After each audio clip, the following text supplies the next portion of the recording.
राध्या को पानी पिलाकर प्रथम ने तोड़ा। तीज व्रत तो दादी देखकर हुई हैरान। फिर राध्या और रजनी लेकर आई उर्मी का सच सबके सामने। जी हाँ दोस्तों, आप सभी के फेवरेट सीरियल मन अति सुंदर में आया एक और नया ट्विस्ट। क्या वो नया ट्विस्ट आपसे बताऊं? उससे पहले अभी इस वीडियो को एक लाइक करके चैनल को सब्सक्राइब कर लीजिए, नहीं तो आप बाद में भूल जाते हैं।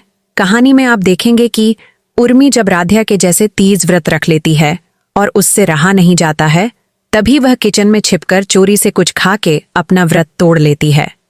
उसी समय राध्या और दादी किचन में आ जाती है, जिससे कि वह दराज के नीचे छुप जाती है और उर्मी अंदर से उस दराज को बंद कर लेती है। लेकिन जैसे ही दादी राध्या को डांटती हैं कि राध्या, तुमसे अगर इतना नहीं रहा जा रहा था तो तुम्हें किसने बोला था कि तुम प्रथम के लिए तीज का व्रत रखो। लेकिन तभी वहां पर मामी आ जाती है और उन्हें नीचे से आवाज आता सुनाई देता है और वह सोचने लगती है कि नीचे आवाज कहां से आ रहा है। फिर जब वह दराज खोल करके देखती है तो वहां से उर्मी निकल आती है खाते हुए, और यह सब देख के सभी लोग हैरान हो जाते हैं। और दादी यह सोचने लगती है कि उर्मी यहां पर क्या कर रही है। लेकिन जैसे ही वह सभी लोग देखते हैं, हैरान हो जाते हैं और उर्मी का सच आ जाता है सबके सामने, जिसको देखने के बाद दादी बहुत ज्यादा उर्मी को डांटने लगती है और राध्या को सभी लोग खरी खोटी सुनाता रहता है। इसलिए वह तुरंत राध्या की तरफ फेंक करके तुरंत उर्मी को बोल देती है, उर्मी, अगर तुम्हें व्रत नहीं रहना था, छुप करके कुछ खाना ही था, तो तुम ऐसे ही बोल देती, और तुम्हारी तो शादी भी नहीं हुई है।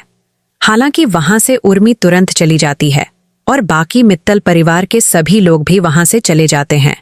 और रजनी जाकर के तुरंत राध्या से बोलने लगती है, राध्या, अच्छा की कि उर्मी का सच आ गया, सबके सामने नहीं तो दादी यानी माँ जी तुम्हें ही गलत समझती और सभी लोग तुम्हें ही खरी खोटी सुनाने लगते।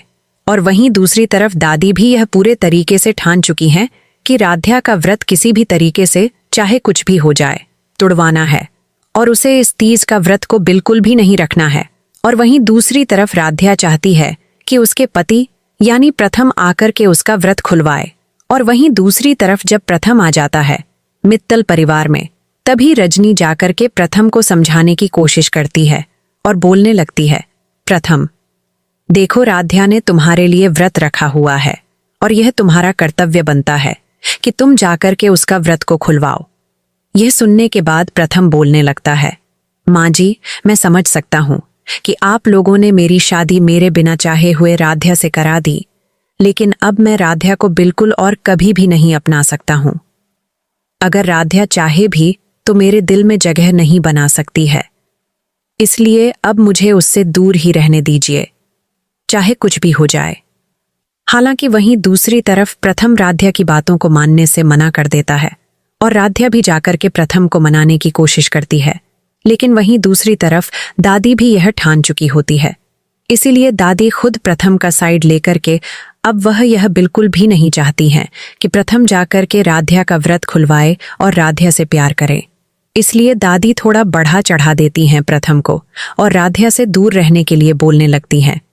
लेकिन वहीं दूसरी तरफ जब ओमकार को यह बात पता चलता है, क्योंकि सभी लोग व्रत खुलवा रहे होते हैं और वहां राध्या के पास प्रथम दिखाई नहीं देता है, तो ओमकार प्रथम को बुलाने की कोशिश करते हैं और प्रथम को खोजने लगते हैं, ताकि जिम्मेदारी ओमकार की होती है कि राध्या से शादी करा दिया गया है। लेकिन अब सभी लोगों को यह मानना ही पड़ेगा कि प्रथम के लिए राध्या ही बिल्कुल ठीक है। वहीं दूसरी तरफ जब प्रथम राध्या के पास नहीं जाता है तो राध्या बहुत ज्यादा परेशान होने लगती है और प्रथम को मनाने की कोशिश करती रहती है और वह सोचती रहती है अपने दिमाग में कि ऐसा क्या हो गया प्रथम सर के साथ कि वह मुझसे इतना नाराज है। लेकिन तभी रजनी जाकर के राध्या को समझाने लगती है और बोलने लगती है कि राध्या, ऐसा कोई भी बात नहीं है। प्रथम तुमसे बहुत ज्यादा प्यार करता है, लेकिन अभी वह समझ नहीं पा रहा है कि अचानक निहारिका से शादी टूट करके तुमसे शादी हो गया है, और यही बात प्रथम आज तक एक्सेप्ट नहीं कर पाया है। हालांकि वहीं दूसरी तरफ ओमकार के बार बार समझाने के बाद प्रथम राध्या के व्रत को खुलवाने के लिए तैयार हो जाता है। और वहीं दूसरी तरफ प्रथम जिस काम के लिए गया होता है वह भी बहुत अच्छे तरीके से हो जाता है और कॉन्ट्रैक्ट भी मिल जाता है प्रथम को। और एक बार फिर से ओमकार जी को प्रथम पर बहुत ज्यादा गर्व हो जाता है और वह पीठ थपथपाने लगते हैं और बोलते हैं कि प्रथम, तुम बहुत अच्छे लड़के बन चुके हो और तुम अपने काम में मन लगा कर के काम करते रहो।